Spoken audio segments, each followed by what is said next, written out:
Ayer, fíjense acá, hemos incluido a la bomba sodio, potasio, ATPasa.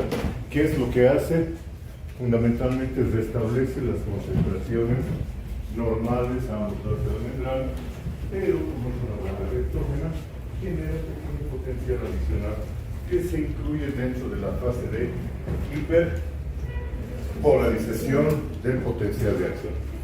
Bien, con esto termina la historia. Hay algo que yo quiero incluir acá como parte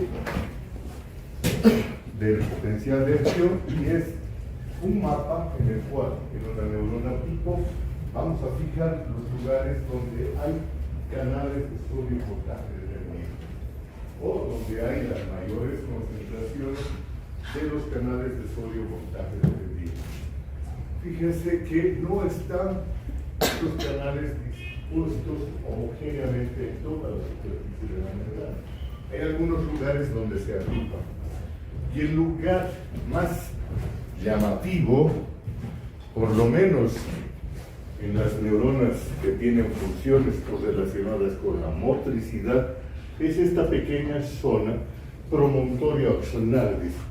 Es la porción inicial del axón de las neuronas con relación a partes motoras.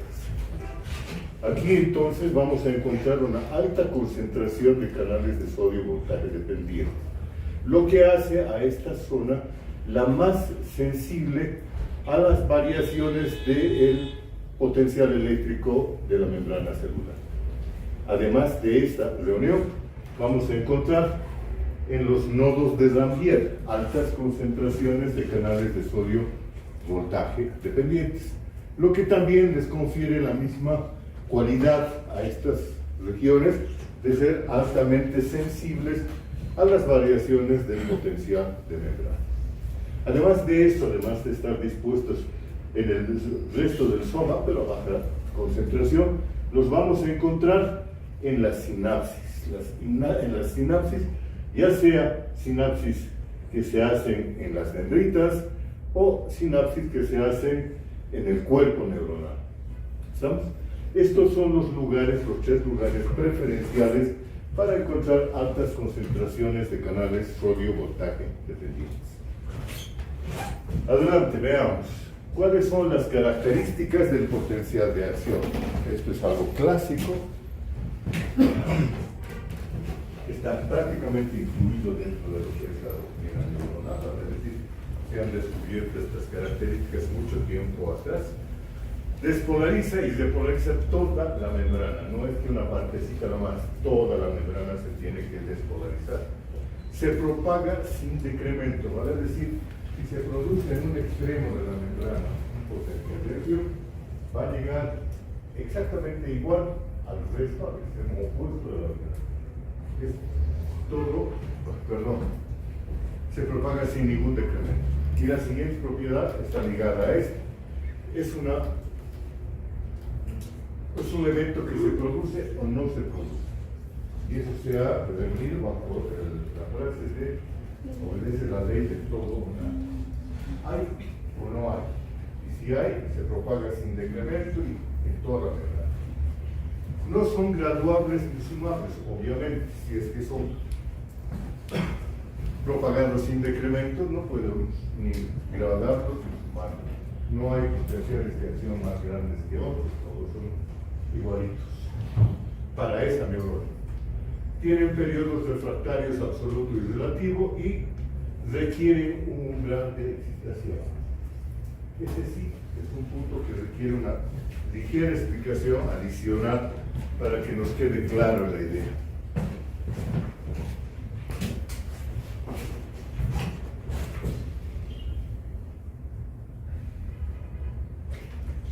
En esta gráfica vamos a ver entonces el concepto de umbral de excitación. Fíjense ustedes, en menos 70 se ha fijado el valor del potencial de reposo de una neurona cualquiera.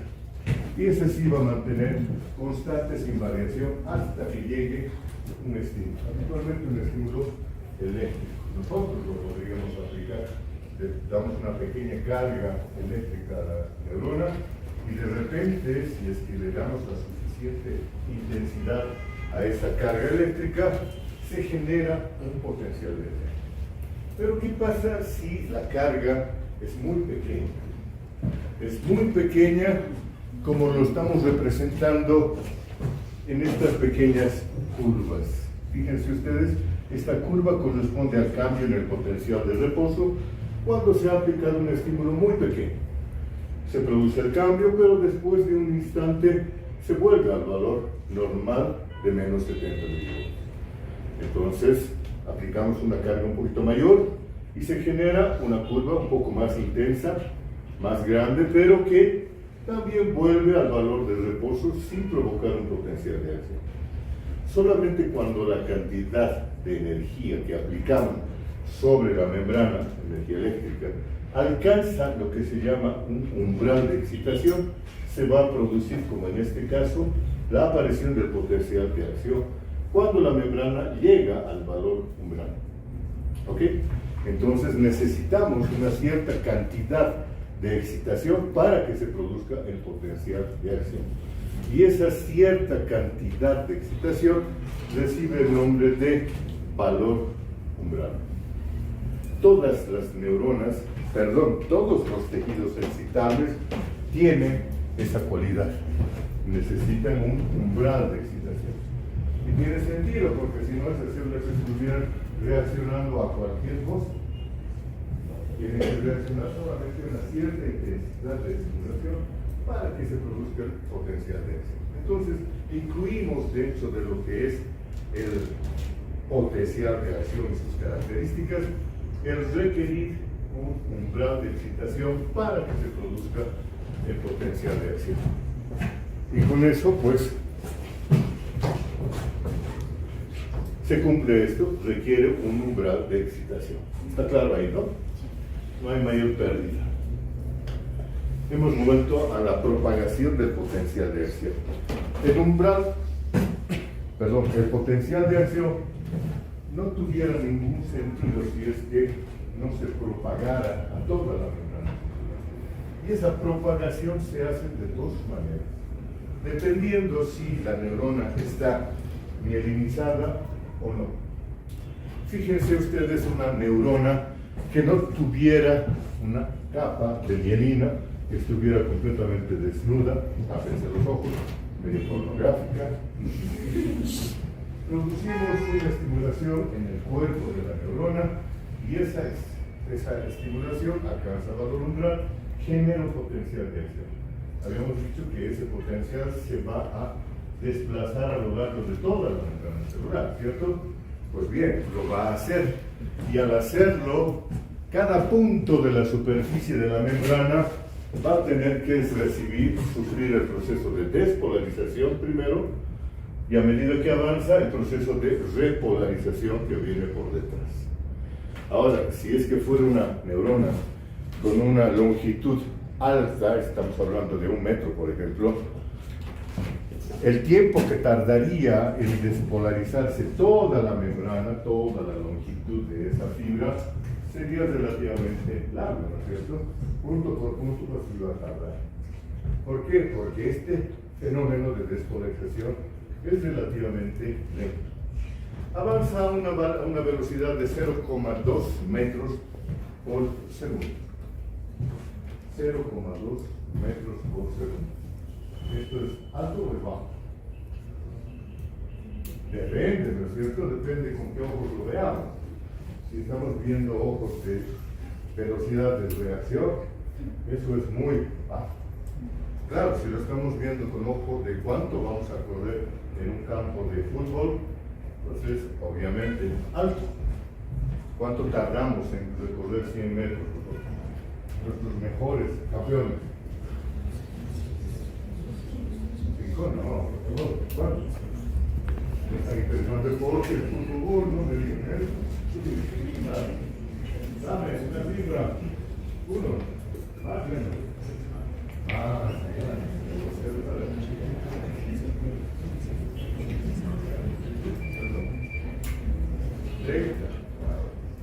Bueno, otra tarea, averiguar a cuál velocidad corren nuestros mejores velocistas. Pero créanme, es un proceso relativamente lento en términos biológicos. Sin embargo, si esta misma fibra nerviosa está revestida de esa vaina de mielina, ustedes recuerdan, la vaina de mielina, al ser una capa lipídica, es completamente impermeable a los iones a todos los iones que tengan carga. Y obviamente a los iones sodio también. Pero entre las dos unidades de mielina que están recubriendo a un axón, encontramos una pequeña zona que está desprovista de esa capa de mielina. Y esa zona se llama un nodo de Ramvier. Nodo de Ramvier, en el cual aparentemente la membrana celular está expuesta directamente al líquido extracelular. Y además, si tiene allá una alta concentración de canales sodio voltaje dependientes, es una zona sensible. Entonces, fíjense en esto, y es importante que lo conceptualicen. Imagínense ustedes que en la zona gatillo se genera un potencial de acción, pero resulta que alrededor de la zona gatillo, en este axón, hay una vaina de mielina. El valor del cambio del potencial no puede despolarizar esta zona porque no hay sodio que pueda ingresar, está cubierto por una capa impermeable. Pero unas cuantas micras más allá está esta zona de un nodo de Ramvier con sus canales de sodio voltaje dependientes ávidos de despolarizarse. Entonces resulta que de este punto, de la zona gatillo, por el cambio eléctrico que va a provocarse en el ambiente, va a saltar. La despolarización va a alcanzar un valor umbral en el primer nodo de Ramvier. Cuando se haya producido eso, este fenómeno se va a producir una y otra vez a lo largo de toda esta fibra, el potencial de acción saltando de nodo de Ramvier en nodo de Ramvier. ¿Okay? Entonces se va a producir una conducción saltatoria. Y esa es la característica de las fibras mielinizadas. Todas las fibras nerviosas mielinizadas tienen conducción saltatoria. Ahora, comparando con las fibras amielínicas, la conducción saltatoria es igual de veloz, más veloz o menos veloz que la despolarización de todo el axón. Es mucho más veloz, porque en vez de despolarizar toda la membrana, punto por punto, está saltando del nodo de Ramvier en nodo de Ramvier. ¿A cuánto puede llegar esa velocidad? Ahí ya no tenemos parangones en el rendimiento humano. 120 metros por segundo. Es como si se pasara el campo de fútbol en un segundo. Fíjense ustedes, vamos a un extremo del campo de fútbol y en un segundo ya estamos más allá del otro extremo del campo. Por el contrario, la velocidad de una fibra no mielinizada era 0.2 metros por segundo. Eso significa 20 centímetros por segundo. Comparada la una con la otra, ¿quién es la lenta? La fibra amielínica. ¿Quién es la rápida? La fibra mielinizada. ¿Está claro? Ahora bien, resulta que estas vainas de mielina pueden ser pequeñas y tener nodos de Ramvier muy cercanos, pueden ser medianas y tener nodos de Ramvier más separados, o pueden ser muy grandes y tengan nodos de Ramvier muy separados. Pregunta para ustedes: ¿cuál de estas tres categorías de fibras mielinizadas es la más veloz? ¿La que tiene fibras más pequeñas, vainas de mielina muy pequeñas, o la que tiene las vainas de mielina muy grandes? Mientras más grandes las vainas de mielina, más separados los nodos de Ramvier y por lo tanto más rápida la conducción saltatoria. Entonces se van a dar cuenta que a las neuronas, para ser veloces, les conviene tener una vaina de mielina grande. ¿Sí? Y la pregunta es, entonces, ¿todas las neuronas deberían tener vaina de mielina? ¿Sí o no? Así sería muy veloz. Pero si ustedes se ponen a contabilizar y hacemos números, se van a dar cuenta que el grosor de la médula espinal, ¿cuánto es el grosor de la médula espinal en promedio? ¿Cuánto es el grosor de la médula espinal de cada uno de ustedes? De nuevo. ¿Perdón? 10 milímetros, 1 centímetro. ¿Sí? Ya está dando bastante bien. 10 a 12 milímetros. Si todas las fibras que están dentro de esa médula espinal fueran mielinizadas, ¿cuál sería el diámetro de esa médula espinal? Si ustedes sacan cuentas por la cantidad, los millones de fibras que hay, el grosor diámetro de esa fibra, perdón, de esa médula sería más o menos unos 25 a 30 centímetros. Si todas las fibras nerviosas fueran mielinizadas, nuestra médula espinal tendría unos 30 centímetros de diámetro en vez de los 10 milímetros. Imagínense estar cargando un tronco en el espalda. Sería medio complicado. Además, piensen que si eso es en la médula, ¿cómo sería en el encéfalo? Que tiene una cantidad infinitamente mayor de fibras nerviosas. Entonces nuestra cabeza sería más o menos el tamaño del follaje de un árbol, pequeños y plantados como árboles, muy veloces, pero incapaces de mover. Entonces no, la naturaleza, Dios, y quieren ustedes poder más fuerte, ha decidido que no todas las fibras nerviosas son mielinizadas. Y si son mielinizadas, pues tienen que ser algunas muy veloces y otras menos veloces. Y las menos veloces son las que no son mielinizadas, las amielinas.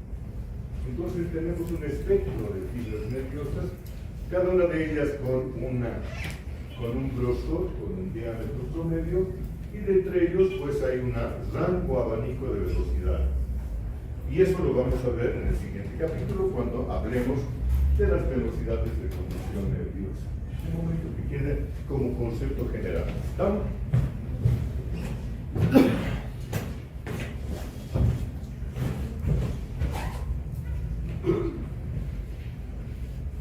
Bien, este es el momento de trabajar, así que por favor, todo el mundo saque una hojita en blanco, ponga nombre, fecha. Vamos a hacer este test.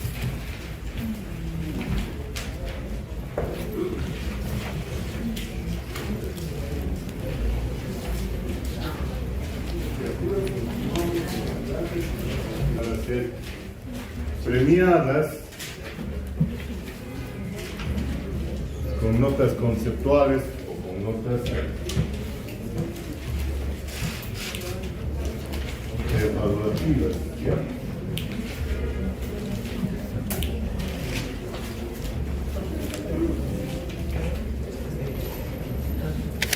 Por lo tanto, mi recomendación es que todos respondan, si pueden, a las preguntas, pero por lo menos todos los asistentes escriban su nombre, apellido y fecha para que tengan presencia y obviamente no se perjudiquen. ¿Ok? ¿Está claro? ¿Ha sido entendido? Porque les diría, están más tranquilos, pero no es eso.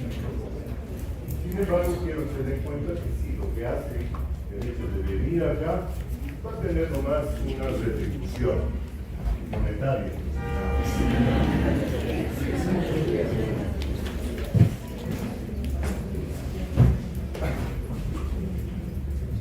Y volvemos a este animalito. ¿Qué se llamaba este? Pez globo. ¿Y por qué está aquí metido? Porque este animal es capaz de acumular una cierta cantidad de una sustancia que se llama la tetrodotoxina, que es un potente neurotóxico. ¿Y qué es lo que hace esta sustancia? Bloquea a los canales de sodio volcán dependientes. Entonces, cuando alguno de los comensales de un restaurante japonés se come la carne contaminada de uno de estos animalitos, resulta que se puede morir. ¿Por qué? Porque si se bloquean sus potenciales de acción, el sujeto deja de funcionar, su sistema nervioso deja de funcionar, y dentro del sistema nervioso también su sistema nervioso vegetativo. Por lo tanto, deja de respirar, su corazón deja de latir, se relajan todos sus músculos, no tiene forma de reaccionar y termina muriéndose si ha comido una cantidad minúscula, insignificante de estas electrodosis. Uno de los venenos biológicos más potentes que existen. Por eso lo hemos traído como un ejemplo de lo que puede ocasionar un cambio en el funcionamiento de los canales de sodio voltaje dependientes. ¿Hay antídoto para esto? No hay antídoto. Una vez que se ha producido el ingesto de una cantidad suficiente de estas electrotoxinas, 2 microgramos más o menos, estás listo si es que se absorbe todo.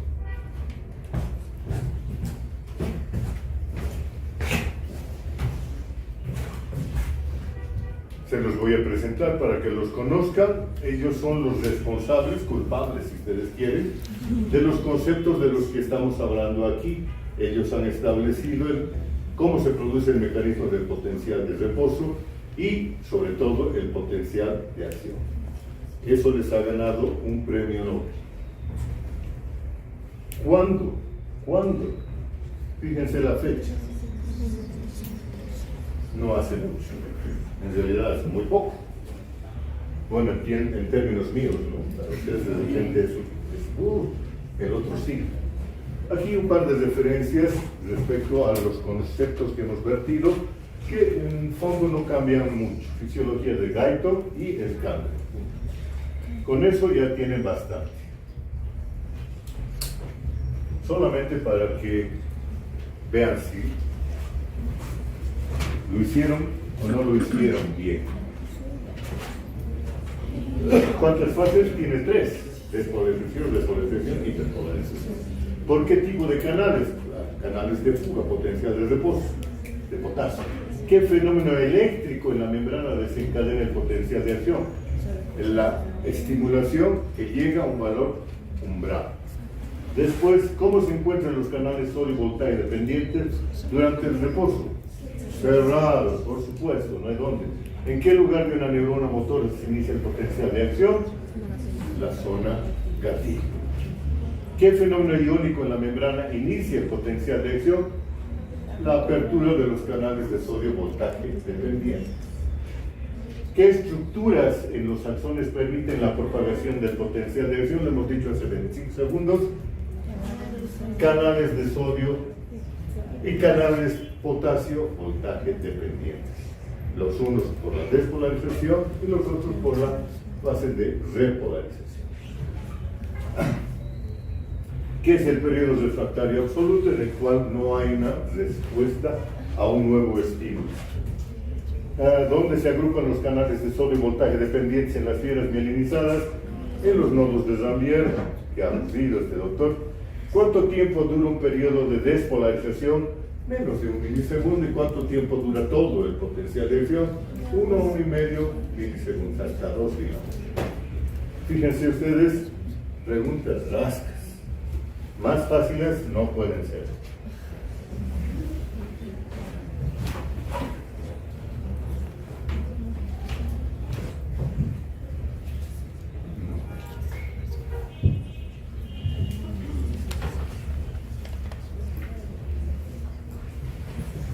Bien, hemos perdido media hora para terminar algo que debíamos haber hecho en 5 minutos, pero creo que valió la pena.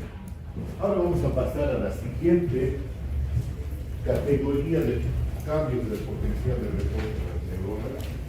Vamos a empezar a hablar de los potenciales locales. A diferencia del potencial de acción que es todo o nada, los potenciales locales son revoluciones locales, pues, se producen en un pequeño segmento de la membrana celular. No los miren con desprecio, por favor, son tremendamente importantes para nosotros.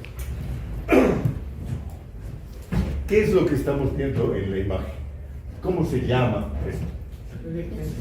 Es un electroencefalograma, es un trazado electroencefalográfico. Es una gráfica de la actividad eléctrica de la corteza cerebral. Ahí está, fíjense ustedes que tiene una colección de ondas. Cuando ustedes hagan cardiología van a ver el trazado electrocardiográfico. Es un trazado monótono porque tiene una secuencia predefinida de ondas. Onda P, el complejo QRS y la onda T, que se van a repetir hasta la náusea, una y otra vez, mientras ese corazón funciona. Cuando hablamos del mismo fenómeno en términos de cerebro, evidentemente también se van a producir una serie de ondas, pero estas ondas no se van a contabilizar, cada una de ellas, con el electrocardiograma, se van a contabilizar por grupos. Y eso va a significar que se van a hablar ya no de ondas, sino de ritmos. Allá van a ver ustedes ritmos alfa, ritmos beta, ritmos delta, ritmos teta y ritmos anormales.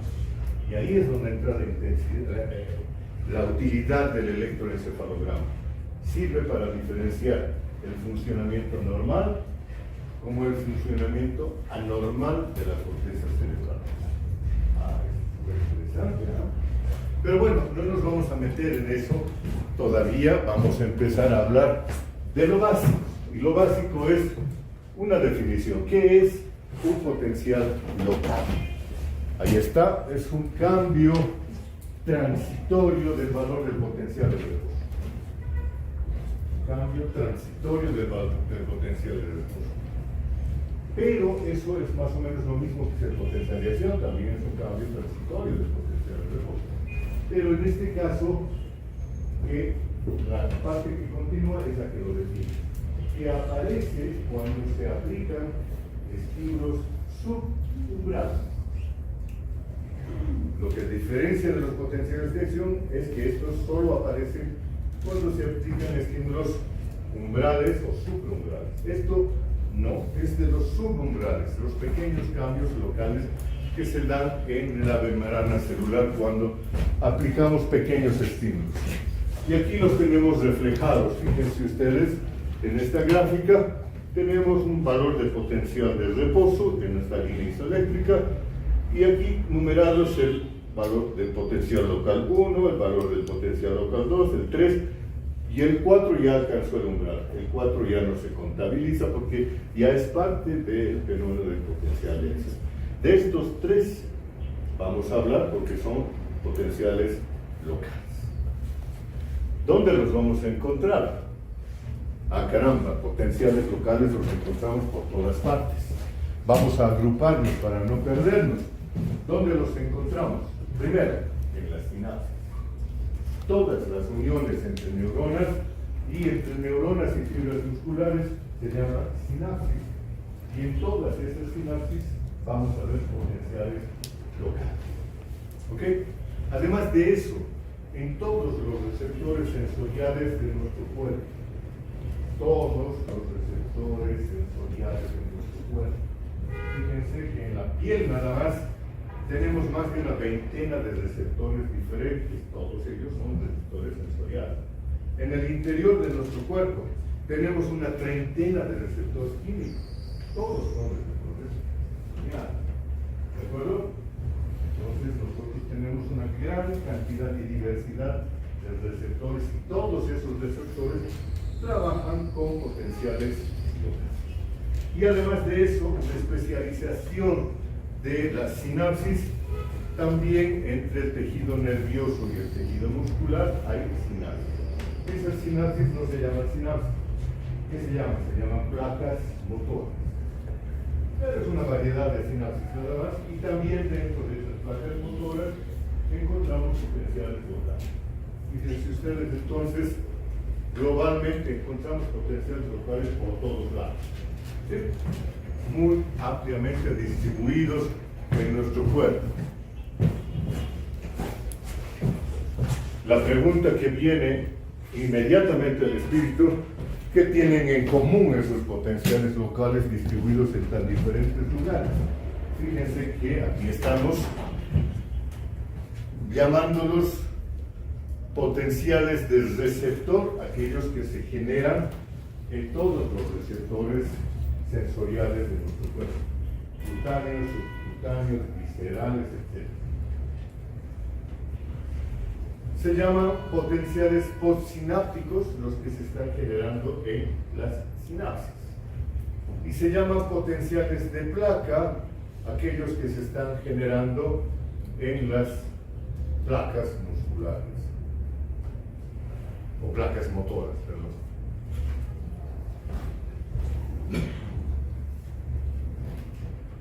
La otra cosa que los caracteriza y los significa es que todos estos potenciales se van a generar cuando se activan proteínas en la membrana celular por la llegada de una sustancia química.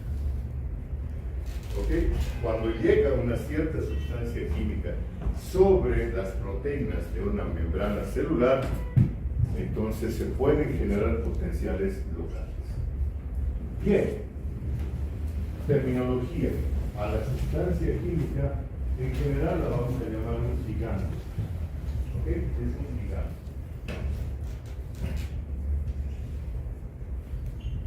Esa sustancia química puede actuar sobre proteínas con diferente composición, con diferente estructura espacial.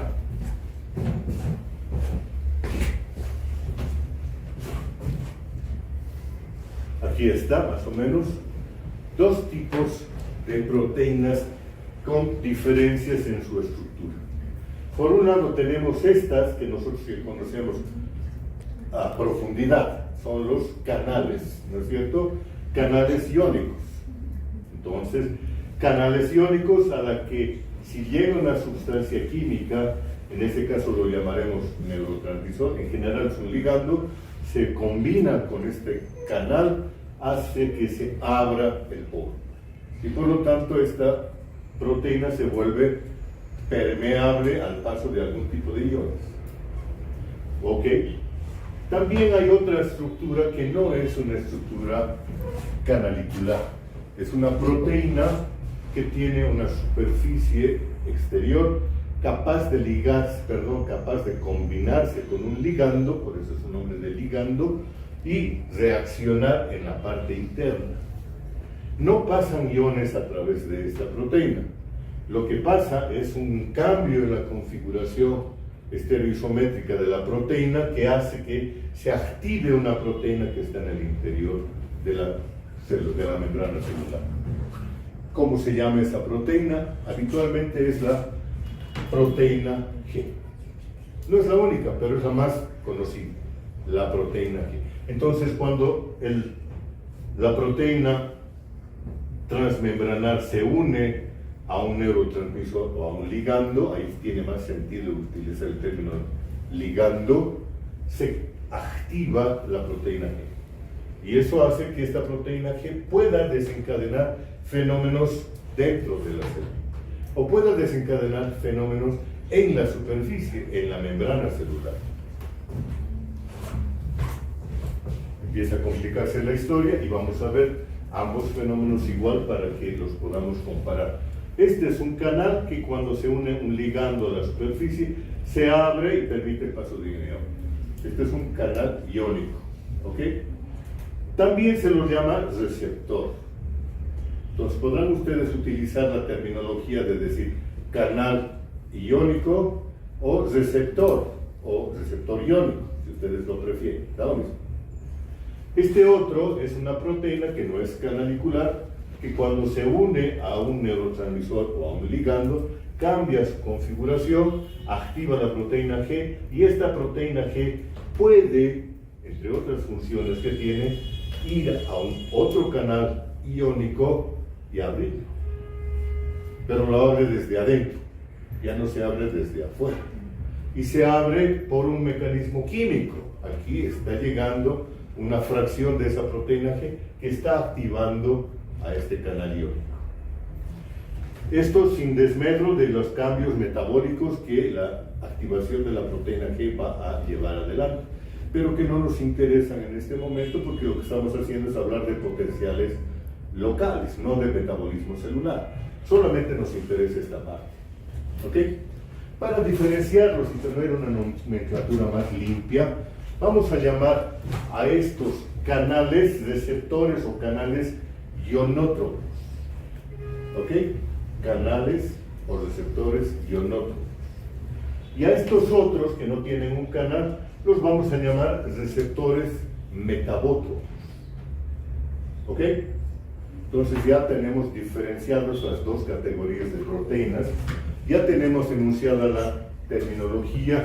Los canales en general son canales de ligando o receptores de ligando. ¿Estamos? Esto es para diferenciarlos de los receptores, por ejemplo, de sodio voltaje dependientes. Esta es otra categoría de proteínas.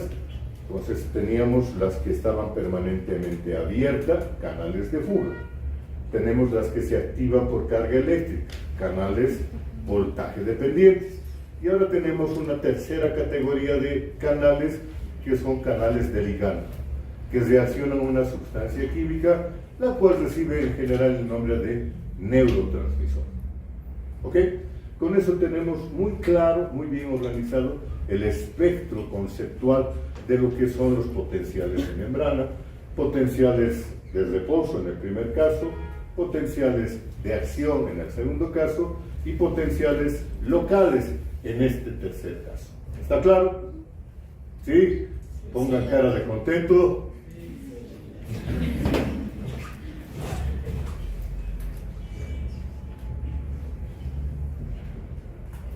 Entonces, grupalmente se conocen como receptores o canales de ligando y pueden ser ionótropos y metabótropos. Esto resume finalmente todo el concepto de que hemos venido estudiando aquí. Vean los canales ionótropos. Estos son sumamente interesantes porque hay canales ionótropos a diferentes iones. Los más conocidos canales ionótropos al sodio, al potasio, al cloro, al calcio. Para decir un neurotransmisor puede activar cualquiera de estas cuatro categorías de canales ionótropos. Ok, pero aquí viene lo interesante de esta historia. Si ustedes activan un canal de ligando de sodio, ¿qué va a pasar con los iones sodio?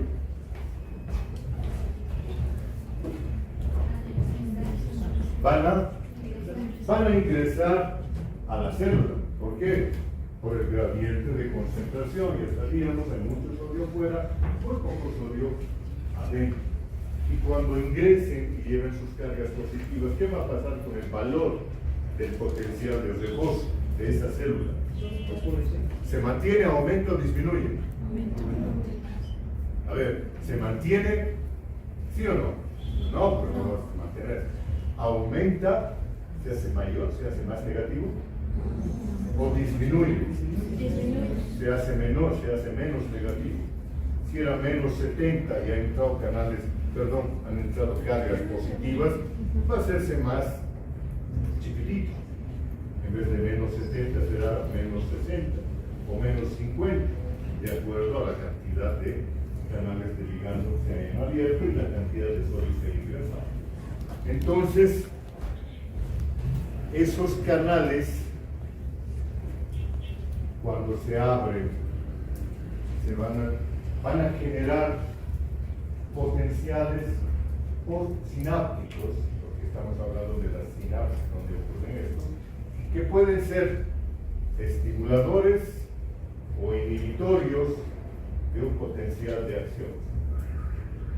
Si ingresa sodio y el valor del potencial de membrana o de reposo se reduce, ¿qué es lo que va a pasar? Si esto se hace lo suficientemente grande. ¿Se genera o no se genera un potencial de acción? Sí, se genera. Si llega al valor umbral, se genera un potencial de acción. Entonces, ¿qué nombres le daríamos a estos canales ionótropos? Canales que generan potenciales postsinápticos excitatorios, porque permiten la aparición de potenciales de acción. ¿Sí? Así. Como mi concepto. Estaba rico.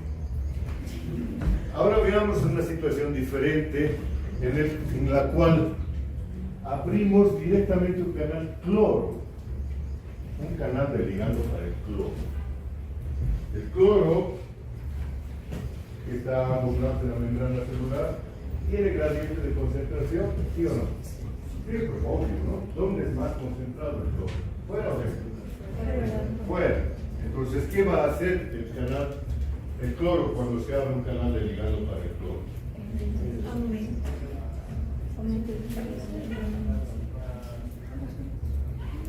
Entonces, por gradiente de concentración, ingresa dentro de la célula, arrastra sus cargas negativas y va a cambiar el valor del potencial de reposo, haciéndolo más negativo. Entonces, vamos a hablar de un potencial postsináptico inhibitorio, porque lo aleja del valor umbral. ¿Sí? ¿Qué ocurrirá si en vez de sodio o cloro se abren los canales de potasio? Canales de ligando para el potasio. ¿Qué ocurrirá con el valor del potencial postsináptico? ¿Será excitatorio o será inhibitorio? Inhibitorio. ¿Ha dicho inhibitorio? ¿Qué opina? ¿Tienes razón o no? ¿Sí o no? Vamos. Pero claro, tienes razón. Porque el potasio, por gradiente de concentración, se va a salir de la célula y se va a llevar las cargas positivas afuera y va a dejar un ambiente más electronegativo. Sí, señor. Va a generar un potencial postsináptico inhibitorio.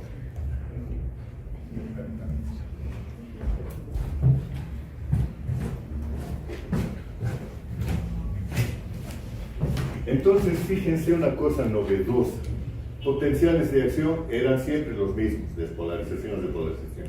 Aquí depende de muchas cosas, depende de qué canal se activa. Unos pueden generar potenciales excitatorios y otros pueden generar potenciales inhibitorios. Enseguida veremos cuál es la aplicación práctica de esto. Ya para completar la cosa, terminemos viendo la función de los canales metabótropos.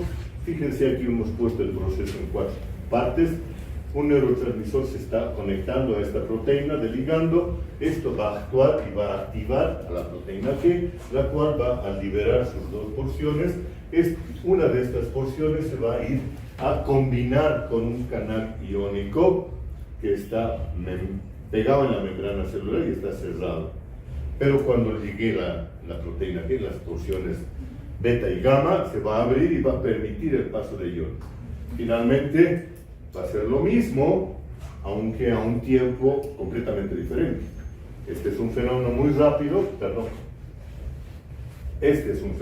rápido, llega el neurotransmisor, se abre el canal y entra el sodio o entra el ion o sale lo que tenga que pasar a través de ese poro. Y es un cambio muy rápido. Cuando se activa hay un proceso químico de por medio que hace que esto tarde en reaccionar y que también este canal tarde en cerrarse. Entonces genera un cambio en la permeabilidad de la membrana, mucho más retrasada, pero mucho más duradera también. Entonces, los iónicos son rápidos, los metabótropos son lentos. Pero igualmente van a generar un cambio del valor del potencial de membrana. Solo que en el primer caso será potenciales postsinápticos muy rápidos y en el segundo van a ser potenciales de membrana muy lentos.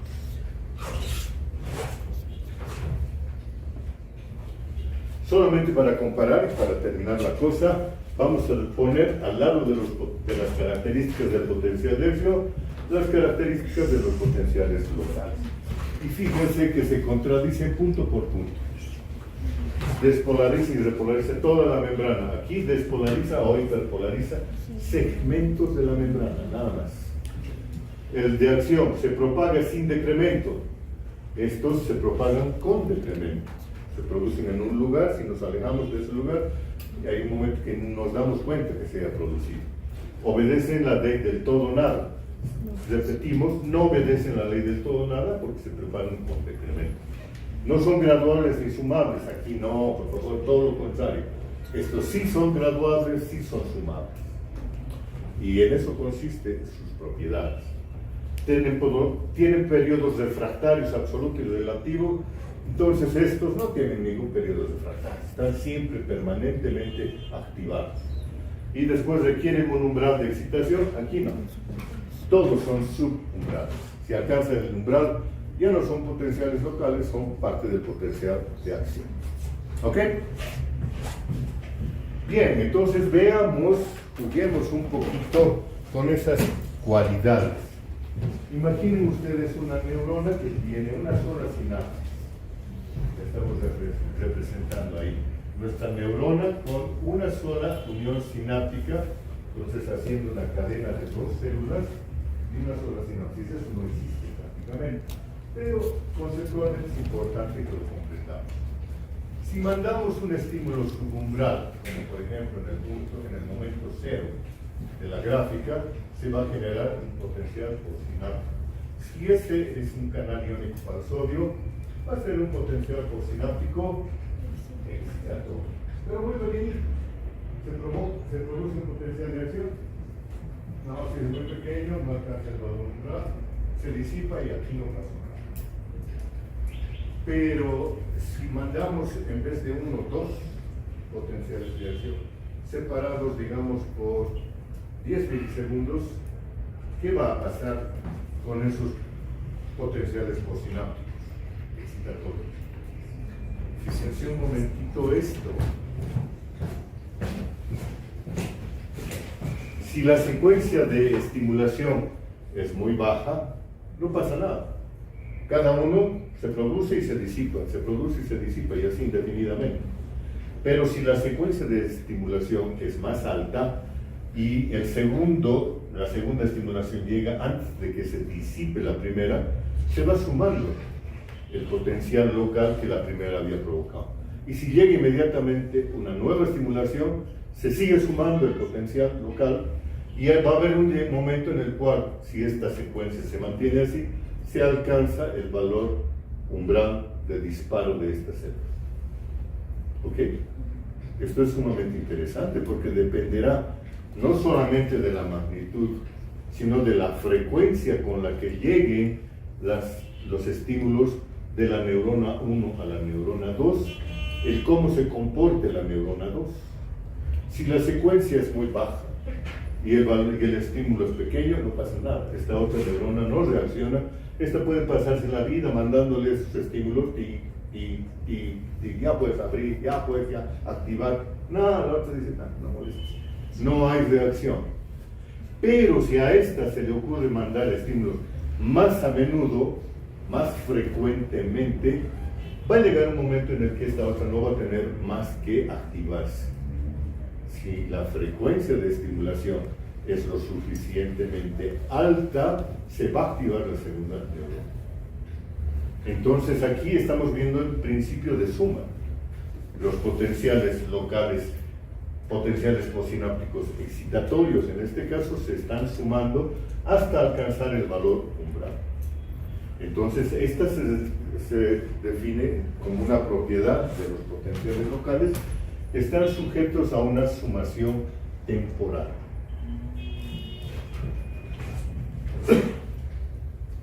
Aquí tenemos esto más bonito, presentando varios estímulos que van a generar cada uno de ellos su pequeño potencial de acción, y lo que podemos cambiar es la frecuencia con la que esto se provoca.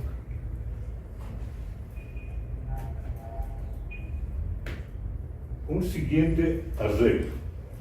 Ya no hablemos de una cadena de dos neuronas conectadas por una sola sinapsis. Hablemos de una neurona receptora de por lo menos dos sinapsis neuronales. Tiene dos sinapsis que están llegando sobre esta segunda neurona.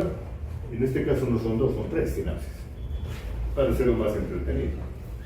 Fíjense ustedes que cada una de estas sinapsis es capaz de provocar un potencial postsináptico, excitatorio de paso. Si las tres trabajaran independientemente, la sinapsis 1 trabaja antes de la sinapsis 2 y está mucho después la sinapsis 3, no pasa nada, porque los potenciales se disipan. Pero si las tres se ponen de acuerdo y trabajan al unísono, van a generar cada una su pequeño potencial postsináptico excitatorio, que al final va a sumarse para ver si alcanza o no el valor umbral de excitación de esta segunda neurona. A eso ya no se le llama una sumación temporal, se le llama una sumación espacial. No es especial, es espacial. ¿Por qué? Porque estamos sumando diferentes puntos de excitación. Estamos viendo el espacio que ocupan los árboles dendríticos. Entonces hay dos fenómenos a los que están sujetos los potenciales postsinápticos. Sumación temporal o sumación espacial. ¿Qué estamos haciendo?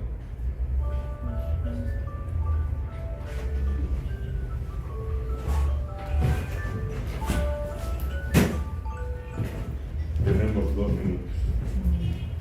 Fíjense ustedes que en esta gráfica medio loca estamos representando las conexiones sinápticas que tienen algunas neuronas, algunas categorías de neuronas. Aquí tenemos una neurona motora.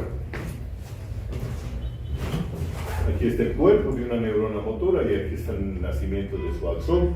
Y fíjense ustedes la cantidad de sinapsis que tiene la superficie del cuerpo neuronal.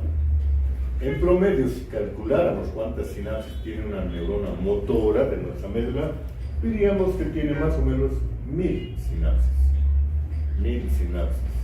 1000 sinapsis, las cuales pueden cada una de ellas activarse provocando potenciales postsinápticos excitatorios o activarse provocando potenciales postsinápticos inhibitorios. Y esto está sometido a si todos se estimulan al mismo tiempo o se estimula uno repetitivamente, o sea, sumación espacial y sumación temporal. Esta es una neurona tipo motora, pero ¿qué pasa con una neurona del cerebelo? Aquí la tenemos al lado. Esta es una neurona, es una célula de Purkinje. Y vean ustedes su árbol dendrítico, es un enorme árbol dendrítico. Cada uno de estos puntos del árbol dendrítico está haciendo sinapsis con una fibra en T. ¿Cuántas sinapsis tiene una neurona de Purkinje? ¡Tarán! Como 100.000.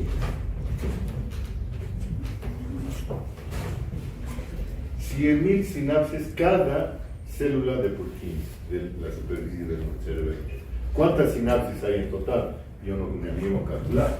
Fíjense ustedes entonces en la enorme variabilidad que puede haber en este fenómeno simple de excitación e inhibición, gracias a los potenciales postsinápticos. Y vamos a presentar aquí cómo trabaja la sumación de los potenciales excitatorios y los inhibitores. Aquí tenemos un modelo simple, una neurona con 3 sinapsis. Las 3 sinapsis están calificadas como A, genera un potencial local excitatorio de 10 milivoltios. La sinapsis B genera lo mismo, pero de 8 milivoltios, es más pequeñita. Y la sinapsis C genera uno de 3 milivoltios, es mucho más pequeño. El umbral de excitación para que esto descargue del potencial de membrana de menos 75 milivoltios, tenemos que estimular con un valor de más 20 milivoltios para alcanzar el umbral. O sea, cuando la membrana llegue a un valor de menos 55 milivoltios, se activa. ¿Ok? Ahora bien, activamos la 1, ¿se produce potencial de acción? No. Activamos 2, ¿se produce potencial de acción? 10 más 8, 18, no ha llegado a 20. Activamos las 3, ¿se produce potencial de acción? En este caso sí, 10, 8 y 3, 21, hemos pasado el valor del umbral de excitación y esta neurona se digna responder, dice ya, ok, potencial. Pero si le cambiamos la cualidad a una de estas sinapsis, fíjense ustedes, estas son generadores de potenciales postsinápticos excitatorios y más importantes, la una de 10 y la otra también de 10. Juntas, si es que las dos se activan juntas, ¿Generan o no generan potencial de acción? Sí, alcanzan el valor umbral, generan potencial de acción. Pero aquí está la metiche que es inhibitoria, provoca un potencial postsináptico inhibitorio de un valor de menos 8. Si se activan las tres, ¿qué pasa con esta neurona? Se restan 10 más 10, 20 menos 8, 2. No alcanza y por lo tanto estas células dicen no, yo no trabajo. Entonces, esto es lo que permite la gran variabilidad en las respuestas de las neuronas por la cantidad de sinapsis que tienen. ¿Okay? Todo esto lo podemos resumir en un estado de excitación.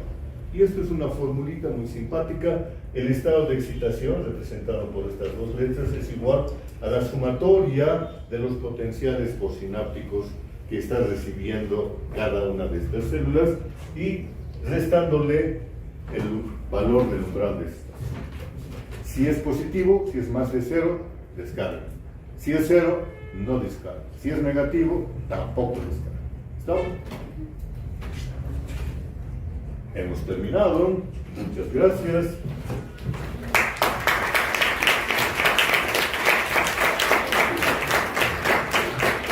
Bueno, muchachos, pueden marchar si no hay preguntas. Y si hay preguntas, mejor después. Ya no se quieren ir.